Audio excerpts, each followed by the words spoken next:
how to charge another device using wireless power sharing on Samsung Galaxy S26 Ultra. Let's start the video. First of all, go to App Library.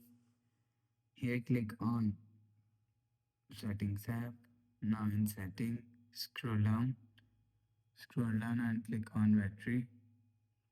After click on Battery, scroll down and click on Wireless Power Sharing. After click on wireless power sharing and turn on wireless power sharing button. After turn on wireless power sharing button at second phone and you will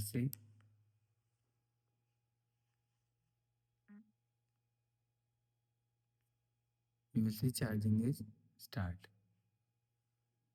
Let's see.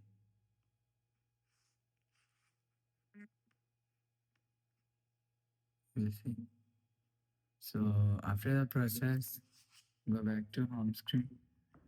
So that's how you can charge wireless powered sharing on Samsung Galaxy S26 Ultra. If you like the video, please subscribe. Thanks for watching.